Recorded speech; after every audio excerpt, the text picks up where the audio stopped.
Hello there and welcome to the Tunes From Doolin Podcast, an Irish traditional music interview series presented by myself, Charles Monod, and featuring guests from County Clare and beyond who come and visit us here in Doolin.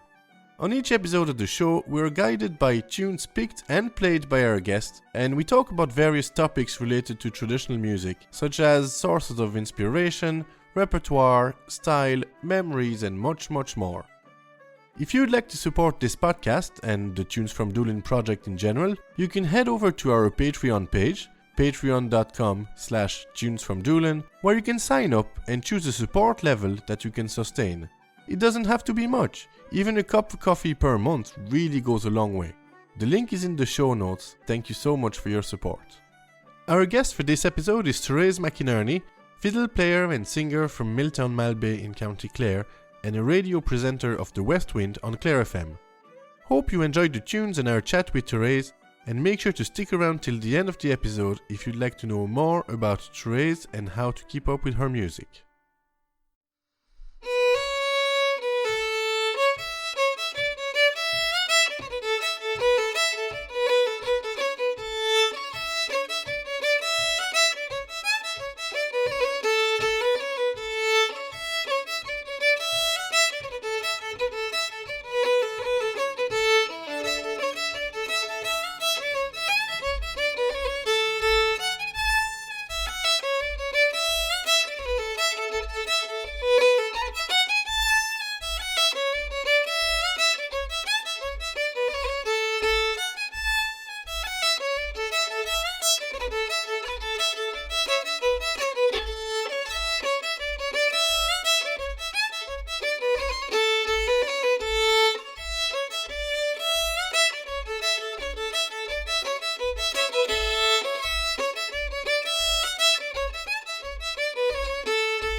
Thank you so much, Therese. Great tunes and welcome to the show. Thanks very much for having me, Charles. It's a pleasure, and for coming up all the way from Miltown Malbay up to Doolin. No bother at all. Love those tunes. What did you just play for us? So I started off with a tune called Grandmother She. Got that from the playing of John Carthy, and then the well-known jig Connaughtman's Rambles, but it was in A instead of its usual key of D. Lovely. And that's a set from your solo album, isn't it? It is, yeah. It's one of the tracks from Down the Strand, which I brought out in 2017 now. So about 4 years old. Can't believe it. Great, yeah. Time flies. It's a great album. I was listening to it there before you came up, and yeah, you did a great job from it. Oh, thank you very much. It was my debut one, and I just kind of decided after my master's year in UL that it was now or never that I'd get the confidence to do it. You know, we had a recording project down in UL for the year, so I had a little flavour of the recording process, and just decided to go for it, you know. And like, for example, those 2 tunes, how did you decide to put them on the album? Well, how I approached the album was I literally got out a pen and paper and wrote down all of my favourite tunes. That's the approach I took. I wasn't taking the approach to try and please any particular regional style or genre or anything really. It was going to be my debut album of my favourite selections of tunes. And Grandmother She, as I said, I had learned recently enough in UL, and Connaughtman's Rambles was one I was playing in sessions, and I just found they worked together. So I suppose there's a lot of messing around at home and just put those together one day and liked them, you know. So they were just all my favourites. Great. And I don't think I ever heard that Grandmother She. It's a Barndance, isn't it? Yes, yeah. Don't think I ever heard it before. Where did you get it? I got it from John, and John actually told me if I had my CD now, I'd say exactly where it was from. But he had 2 barn dances together, and anyone who was in UL that year, nearly all of us had it because he taught the banjos and the fiddle. So I heard some of the undergrads play it as well. But it's actually got very popular recently. It's Damien O'Reilly's after recording it in his album, and so is Deirdre Milan as well. So it's got very popular in the last couple of years. Great tune. Yeah, now that you mention it, I remember hearing it on Damien's. Yes. He has 3 barn dances. He does. Yeah, great album as well. Yeah. So for the listeners who don't know you, you're a young musician, but you've been doing an awful lot. You have a lot of experience in different things, you know, between the playing music, recording, you also work as a radio presenter on Clare FM. That's right. Could you tell us a bit more about that? Yeah, well, I suppose I feel like I've been around a long time because I started gigging quite young. Probably I was 14, 15, and I was doing maybe session gigs. I was very lucky. I suppose I grew up in Miltown Malbay, surrounded by traditional music. I had great mentors over the years. A guy called Tom Carey as well would have, a great concertina player from West Clare. He would have taken me under his wing a little bit, and I actually appeared on his album. I was going to say, I think I was 16, 17 at the time. And you're playing with a few others, isn't that right? Josephine Marsh was on the album as well. And to be like, Tom was quite sick at the time that we did record it. And I remember we was down in Walsh's in Cree because Tom wouldn't like playing solo music himself. But yeah, it was a great experience because as you know yourself, it's a completely different kettle of fish when you're used to performing in sessions or in Céilís and then having a microphone put in front of you. So that was probably my first experience of that. And then I was lucky as well that with the Skull Sour Willie Clancy happening in Miltown Malbay every year, at quite a young age I was asked to sing, or not to sing, to play the fiddle at the recital, the fiddle recital as part of Skull Sour. So again, surrounded by, you know, fantastic fiddle players, and just given that experience, that performance experience, because I kind of think if you don't do that young, I know I wouldn't be able to start doing it now, you know, but yeah, and I guess I would have started teaching music then in college, and, you know, just all different kind of things. But I had always a great love for recording music. Anywhere I'd go, you know, at any of the recitals or concerts, I loved archiving and recording music. I have a great interest in history as well. So you're going everywhere with your little microphone. Yeah, I had every, if you see like my room at home, I have every sort of a recording device. Did you have back in the days, do you remember the mini discs? Yeah, I had. Oh my God. I had the tape record, every sort of tape recorder, all the little handheld recorders, anything I could get my hands on. I had growing up throughout the years, and that in turn probably was what made me go towards the radio side of things. I loved the West Wind, was on in the car every single day, I'd be going to classes after school and be listening in, and I suppose it was always a dream of mine to one day maybe be a presenter on the West Wind, but I didn't think it would ever happen, you know. But it's strange when you want to kind of do something, sometimes it just works out. Yeah. But yeah, I just always had that interest there in, you know, the history side of things, the technology side of things. So, you know, combined together, it was all my interests in one. It's funny because it totally makes sense. From a young age we were in that universe and Yes. constantly. But I also know that you didn't study music first when you went to college. Is that right? No, I didn't. No, I actually studied law for my sins. and how did was there a tipping point when you decided, okay, now I want to just focus on music and production and radio work? Was there something that made you not switch? do it? Yeah. Or I suppose I probably was influenced, and I say this to, because I teach now, and I say this to a lot of younger musicians, not to be influenced too much by what other people say to you. I was probably discouraged from going down the music line because it was like, you'll never get a job. You'll never get a real job from that. And it was always my dream to do the course in UL, the Irish Music Performance course. And I guess I listened to a lot of outside influences. There was like, and kind of a bit of an ego thing, so yeah, like, I don't regret doing law because I made the most fantastic friends. I went to UCC where I actually got the best radio experience. I'll always say I actually probably learned more in UCC 98.3 FM, where I volunteered for the 2 years. I had my own radio show called Chalk Trad, and just got an amazing production and presenting experience there.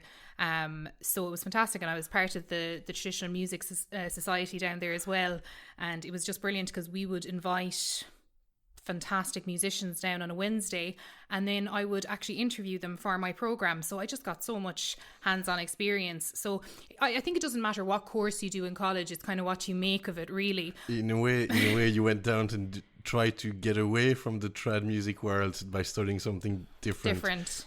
But it was there anyway. Oh, you like couldn't get away from it. Completely. It was my first love. And then when I was trying to decide, then when I finished the 4 years in law, now one thing I will say about doing law is it gave me great academic confidence when it comes to, applying for different grants and things like that in the music world. It doesn't scare me too much, so there was definitely benefits of doing something else, because I definitely got big confidence from doing it. But I went and did the Irish Music Masters down in UL straight away after law, and I just felt like I was home. I was like, this is what I'm meant to be doing, because you don't know until you know. And when I was inside in that building, it was just I felt like I was home. Yeah, when you know. Yes, 100%. It's a great feeling, and I assume you probably knew it deep down before you even started. Absolutely. And never looked back since. Never look back. Definitely not. Music and media is definitely it was always what I was meant to do, but it's just a little detour for a couple of years, but no regrets. Yeah, because after that, so the album came out straight after the Masters, you said. Yeah. And you worked, was it at Tip FM for a while before you went to Clare FM? Or? Yeah, so I suppose when I finished the Masters in 2016, I had applied for Clare FM. I'd sent a demo and I got a call in. I was, working away on the Fiddle album, obviously, for the year, doing a little bit of teaching, not too much, just a small bit, and probably was a little bit lost. I was like, what do I do now? And so that was great to have the album to focus on for the year. But then I got the call for Clare FM to come in to do training, and so I started producing with them first. So if you remember the time that the All Ireland Fla was actually in Ennis, yes. And we had afternoon sessions and the West Wind sessions, and I was producing all of those, so getting all the musicians and all that. It was a busy tent because it was in the tent, wasn't it? And I also got great TV experience as well, because luckily I got the call from Forefront Productions to help produce the FLA programme for RTE as well. So I started getting all this media experience, and as you said, then next thing a call came from Tip FM. I actually, do you know what, I saw the advert. They were looking for a traditional music presenter, and I was like, this is made for me. And I always remember my mum going, Therese, like, you are not driving up and down to Clonmel every week, like every Saturday night. That's just crazy, because I suppose as a musician, a lot of people will relate to this, say yes to everything, take on, and I had a habit of taking on too much. And so I just said, you know what, I'm going to talk to the boss about it, see what they say. And when they said that I could do it from Clare FM because they're sister stations. Ah, okay. Then light bulb moment. So that was fantastic because, and that was my first love. Galty Sessions is my baby. Like I was the first presenter on it, whereas the West Wind then, which I was working as a producer on it and I had started filling in for people, but I didn't have a regular slot. But definitely doing the Galty Sessions was great because it was a pre-recorded program, still is, and it helped me to hone my craft a little bit as well, because you could edit, you weren't under pressure live as well.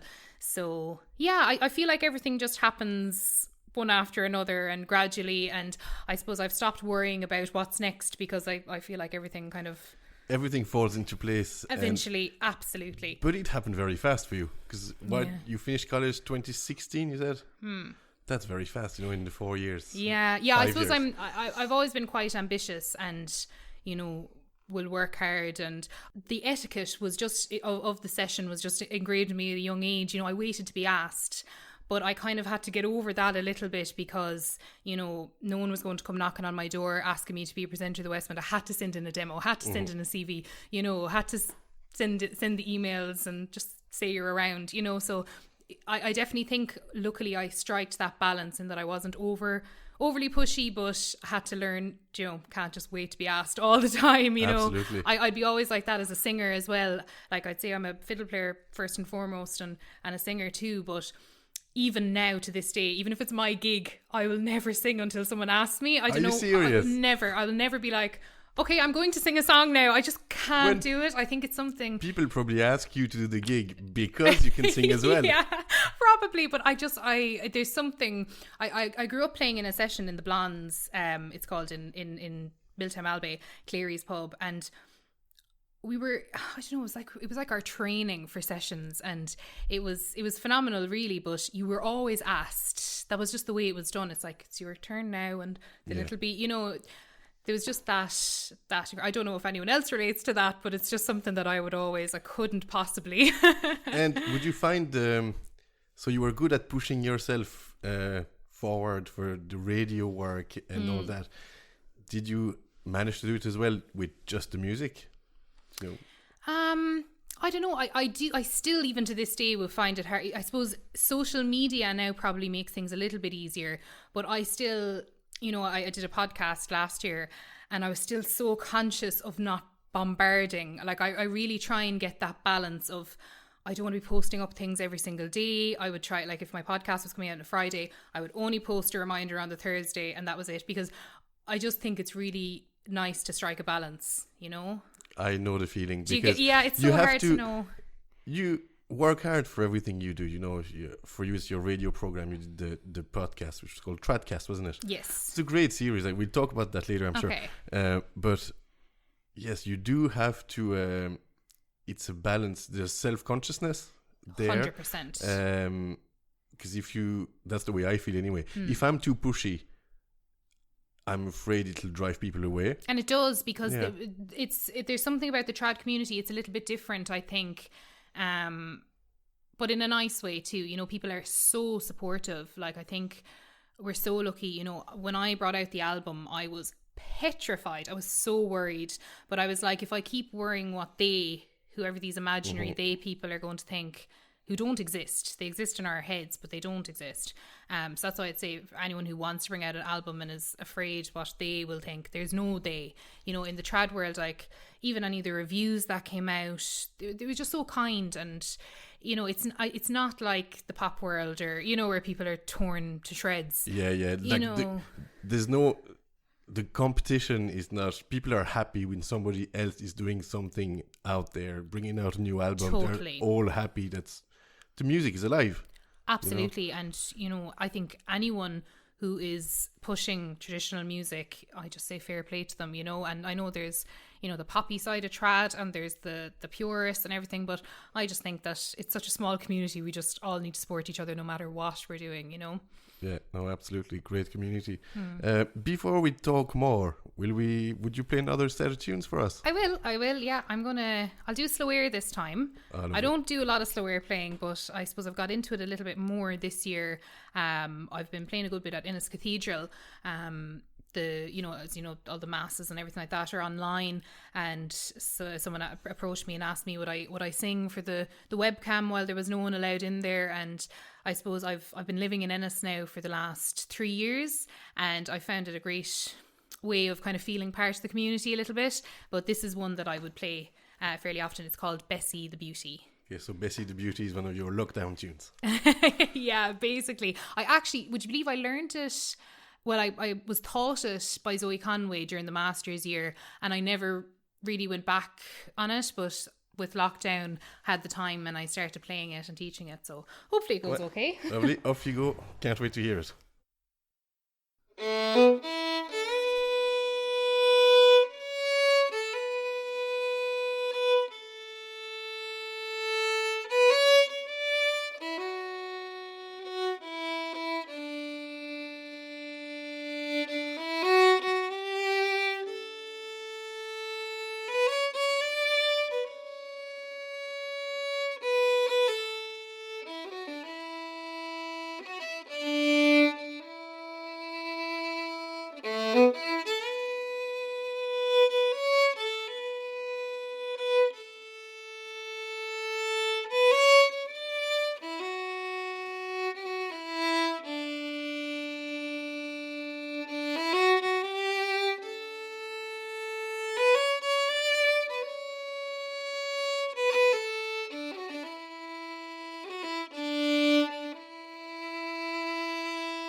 Oh, Therese, love that tune. So beautiful. Oh, thank you so much.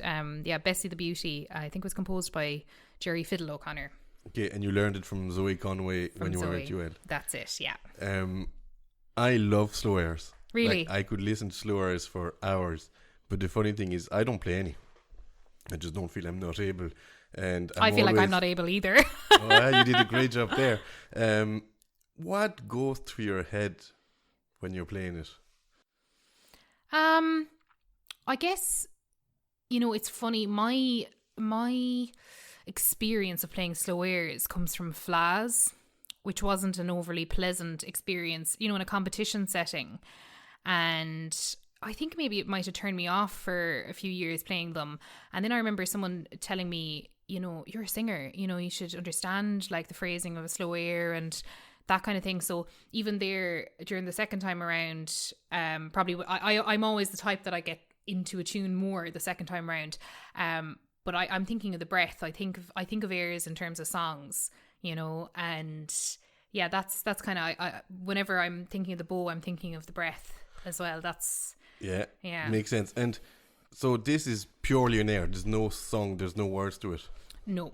Okay. No, there isn't. No, but I suppose whenever I'm teaching slow airs, I would always make sure, because a lot of them do have words, I would always make sure that I actually play the song for the kids as well. And it was funny, I was teaching a slow air to a young kid that I'm teaching. She's only about 8, brilliant fiddle player, but I was trying to teach her the slow air, and I think it was Táimse McCullough, and she just wasn't getting it. And then I played Muireann the Cowlach singing it, just one verse of it, and she goes, I have it. Yeah, it makes sense. And she played it perfectly after hearing it sung.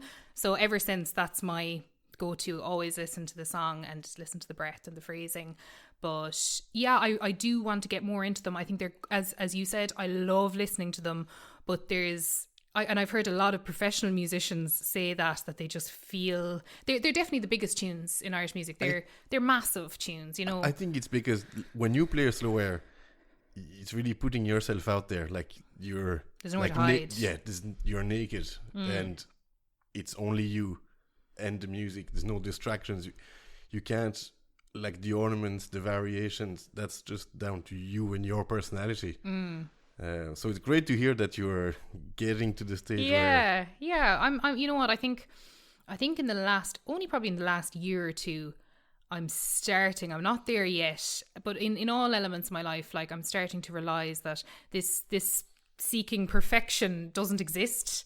And I was even talking to someone the other day about archiving and the way that, people used to go around and get recordings of people and even record sessions and there's an awful lot of music that wouldn't be there if all these people hadn't gone around recording. But I know myself, and I was just like, there's people who've come in to record sessions of me before, and I've said no, because I feel like I'm not, in a session, you're letting go, you're letting loose, and you're not perfect as you would be if you were practiced. And I think that there's a big loss in that, because, what is perfection either? Sometimes I would much prefer listen to an old recording where we call them F neutrals. There's the tuning isn't there or anything, but the passion behind the playing, the love for the music is so obvious. And sometimes that's nicer to listen to than just absolute perfection. I know exactly. Do you know what I mean? I know exactly what you mean. So for me, it would be like, most of the time I listen to session recordings because they're full of heart and full of heart and full of mistakes as well. Like, people don't think too much, and I think you said it there. That research for perfection. Well, it depends on the settings, I suppose. Like when you record an album, I'm sure when you went to the studio, absolutely, you're looking for that perfection. Yes. And that's okay. But it's nice to let people hear the music in the more natural, in the moment flow. Definitely. So I think there's a place for all of it, isn't there? Yeah. So that's what I'm hoping, like, on the podcast as well, that people, they come and play a tune and they just play it the way it comes to them at that moment. You know? It's just a moment in time. I might play it completely differently if I was sitting here in 2 hours' time. It's just, it's however you're feeling, I think, at the time. Especially slow airs, as you said, it's very obvious. But yeah. Do you know if there's a story behind Bessie the Beauty? I'm very bad. I've done very little research for you now, Charles. I apologise. No, that's okay. I was just wondering. I'm sure there is. It sounds a bit like a horse or something, doesn't it? I was thinking of a car. Oh, Bessie the Beauty. I don't know. We'll have to ask Jerry O'Connor on the show. If Jerry's listening, text in. No, brilliant. What do you think, Therese? Will we go into another set of tunes, maybe? Yeah, sure, no problem. What have you got in mind? well, I can't call myself a Clare woman and not play a set of reels, I think. So I'm going to go back to tunes I played probably a lot in my late teens. The first one is called A Bunch of Green Rushes. I have a real love for minor tunes. I think the Clare fiddle player in me coming out there. Absolutely love minor tunes and modal tunes. Anything with a good F natural, I'm sold. But so the first one is The Bunch of Green Rushes. I got this from my old fiddle teacher, Vincent Griffin, and played it a lot in sessions in East and West Clare. And then the second one is a West Clare tune written by Bobby Casey called The Porthole of the Kelp. I love that tune. Yeah, can't wait. Thanks.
Thanks, Therese.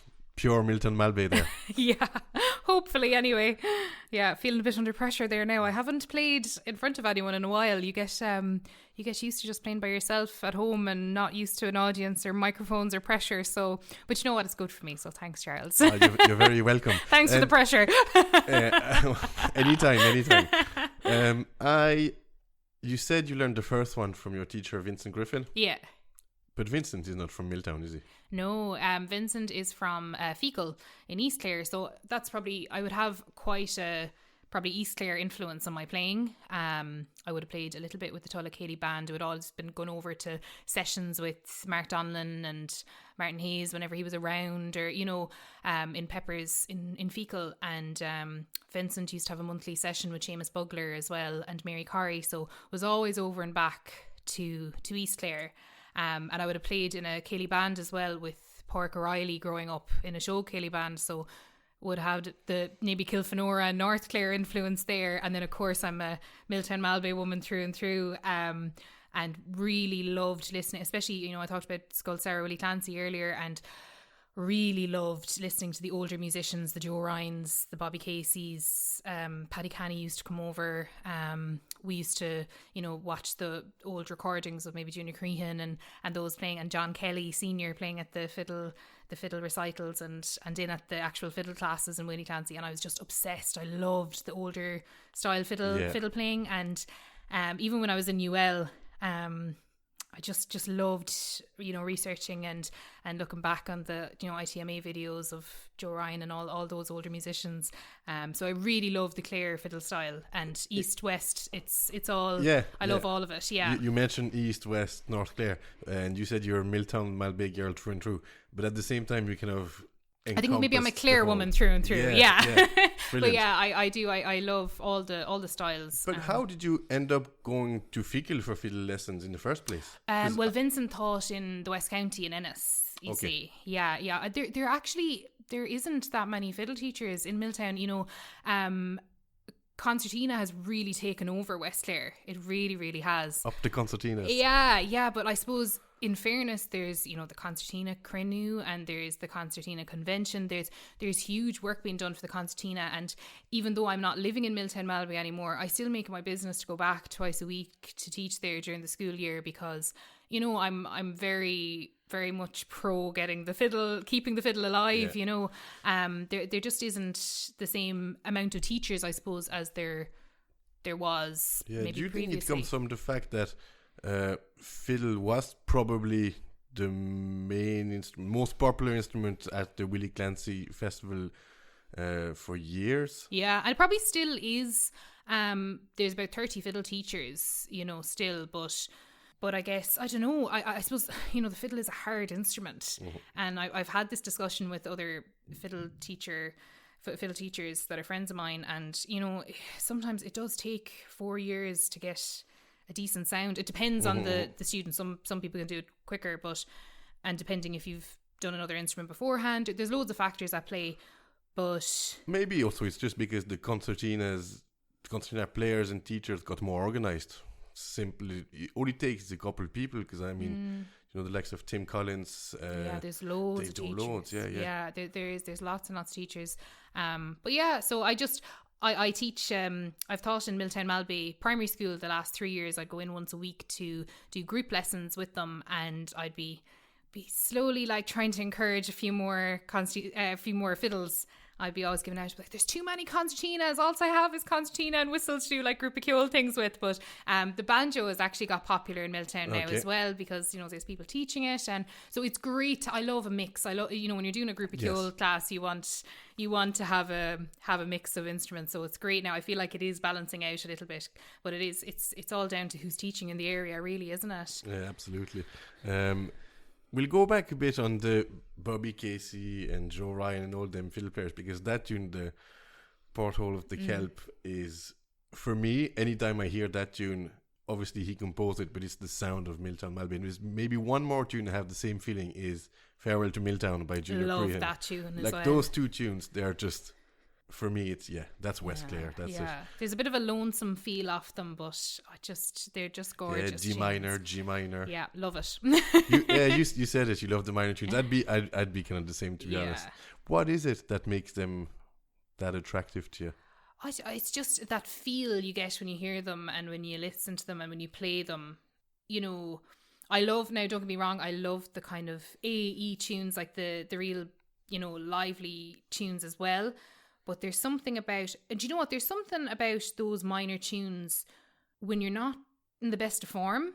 When you play them, for me anyway, I remember one day I was sitting at home and I wasn't in the best of form, and my fiddle was sitting there, and I just took it up and I played a minor tune. And it was like it was getting out the feeling. It was getting out the emotion that I was feeling at the time.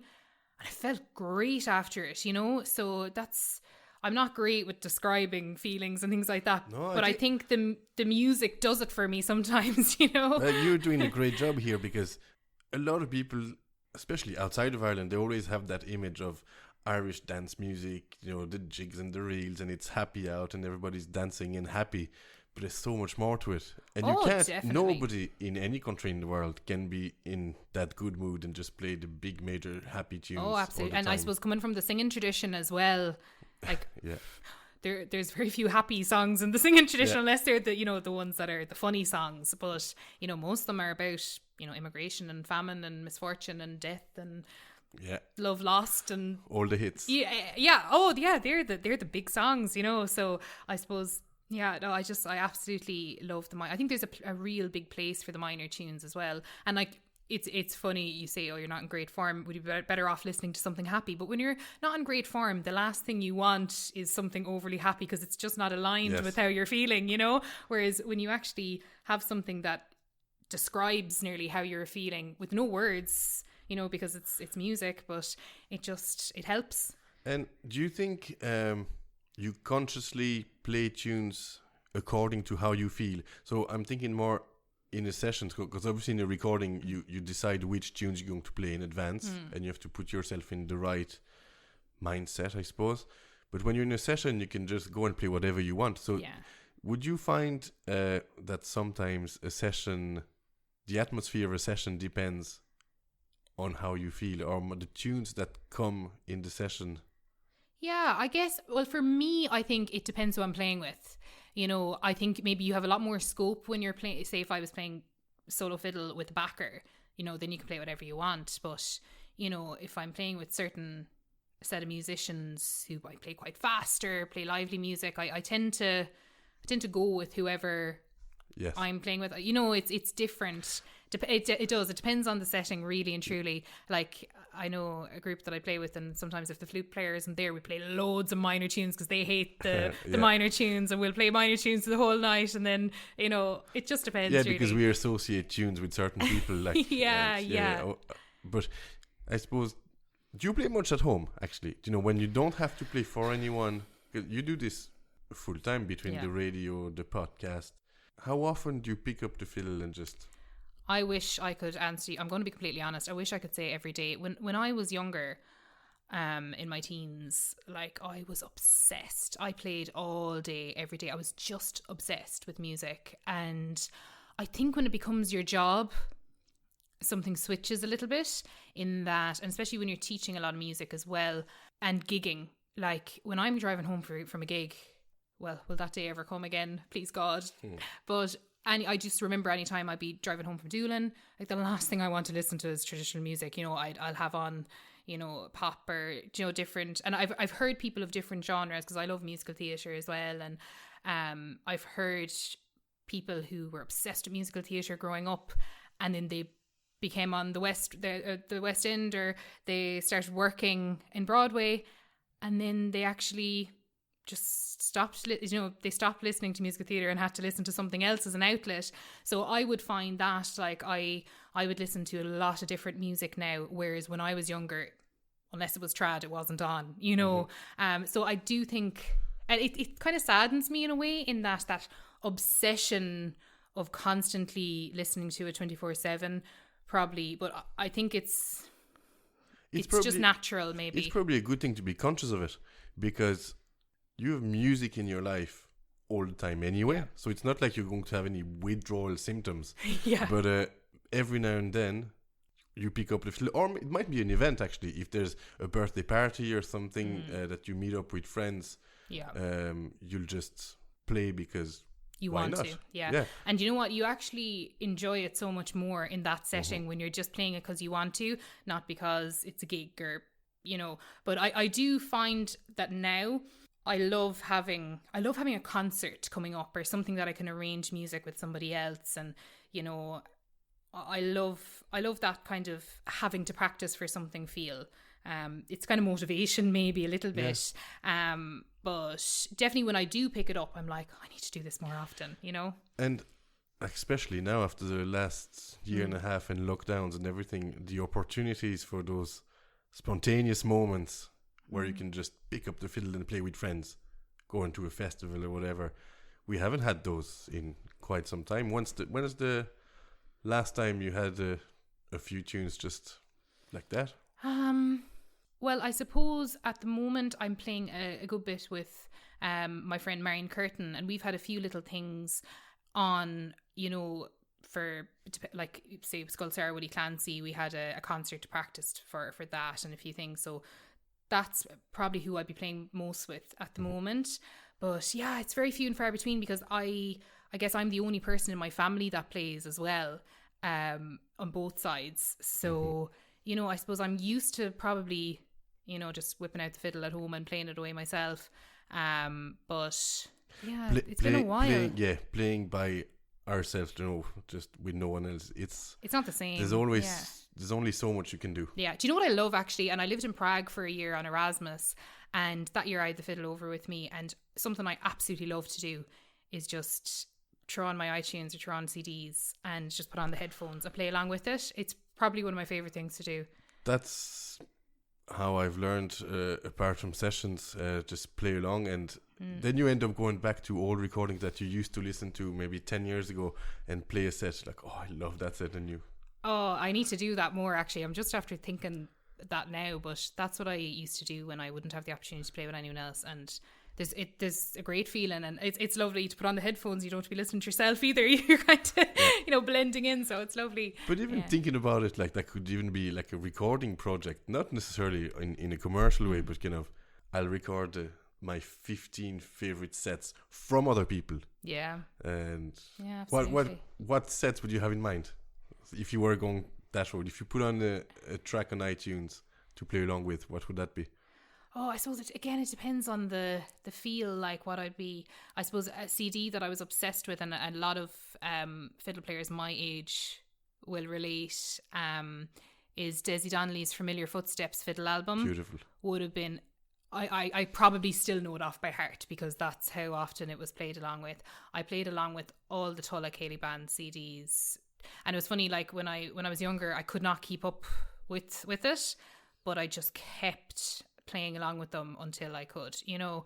But they would be the... And then you actually played with the band. Yeah, when I was in my late teens, I got the opportunity to play with them a good few times, and that was amazing. But they were like, how do you know what tune is coming next? But I had just been constantly playing along with them. And I suppose fiddle albums would be the big thing. And I listen to a lot of concertina music, I suppose, just because from where I'm from. See, the concertina is kind of growing on you as well, even though they're taking but you know over. What I love, and like, sure, I would probably most often I would play with concertina. I love concertina fiddle duet. That's great. It's the ultimate, really. Concertina fiddle or flute fiddle would be my two. Do you know what? Fiddle is in every top combination. Yeah, it's good with everyone. There's always a fiddle. Yeah, box fiddle as well. Yeah, they all work. It just blends. It's a good instrument to blend well with anything, really. Pipes, fiddle. Yeah, we could keep. They all work. And probably the best of all those, just loads of fiddles. Like, do you know, I don't know if you heard that Fiddlesticks album Liz Doherty brought out with her UCC students, about 14 fiddles. Absolutely love that album as well. Lots of big fiddle tunes on that. So yeah, I could keep naming for years, because it's actually one of the only instruments that work when you have 10, 15 of them together. When it's not too arranged, because if you put 10 or 15 concertinas playing together, not in an arranged setting, because I know there's been the concertina orchestra and they do a fantastic job, but just in a session, that doesn't work. No, it definitely does not. I've been in that session. The pipers, they think that works, but I don't know if you're not a piper. No comment. I plead the fifth. Just before we wrapping up, and since we're talking about pipers, Willie Clancy, would you like to say anything about him? Because after all, he's just the junior career and Bobby Casey and all, but I think Willie Clancy is the main Miltown man.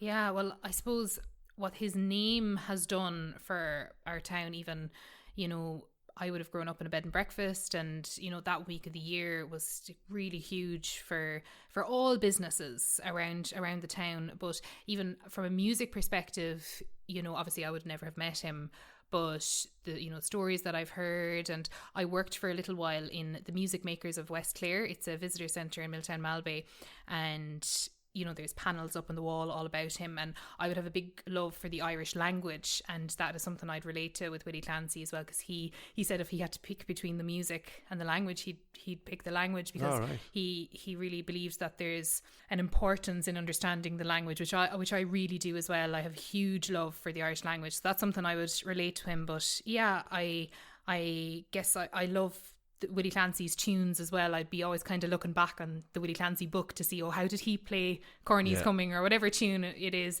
But yeah, he's he's a big name in my hometown, of course, and synonymous with Miltown Malbay, and will forever be. It's funny you mentioned the Irish language, because obviously I very conscious of the connection between the two, and I always said I'd learn Irish when my kids will start learning it in school, and I failed miserably. Really? So I haven't. You never know, someday it might happen. But do you speak Irish pretty fluently?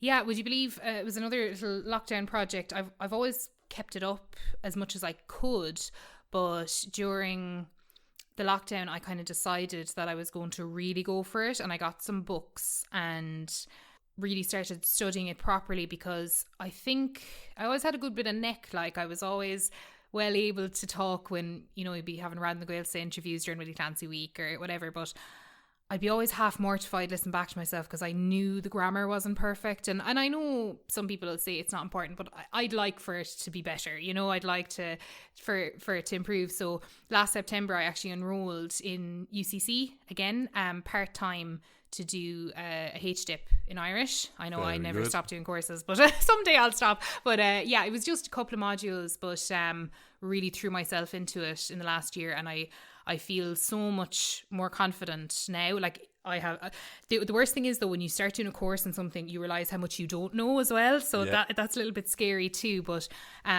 definitely my confidence has improved a lot, but I've a long way to go. But I just absolutely, I love all things Irish culture, but that was something I had been going on about for so long that I was like, if I don't do this now, when I have the extra time, I'll never do it. So, well, who knows, maybe the next step for you is a radio show in Irish. You never know. I try and put it in a little bit in the West Wind as well, and that's a goal for me, and the Galtee sessions is to increase it. You do, in fairness. No, you do a great show.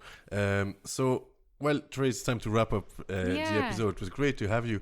Just so if people want to keep up with you, what's the best way? Do you have a website? Yeah, theresemcInerney.com is my website, and you'll find me on Therese McInerney Music and Media on Facebook, and the same on Instagram. They're the best places. Lovely. Probably. And the West Wind on Clare FM on Tuesdays. Absolutely, yeah. Great stuff. We'll play a tune before you go? I'd love to, yes. Great stuff. Thank you, Therese. I hope you enjoyed this episode, and thanks again so much to Therese McInerney for coming on the show. If you'd like to keep up with Therese and her music and work, make sure to visit her website, theresemcinerney.com, and to like her Facebook page. All the links are in the show notes. Thank you again so much for listening to the Tunes From Doolin Podcast, and make sure to subscribe so you don't miss new episodes. It would be very helpful if you could tell your friends about the show too, share it on social media, and feel free to visit the Patreon page if you would like to support. If you would like to know more about the Tunes From Doolin project, you can check out the website and YouTube channel. You can also email me at tunesfromdoolin@gmail.com. I would love to hear from you. Thanks again, and see you at the next episode.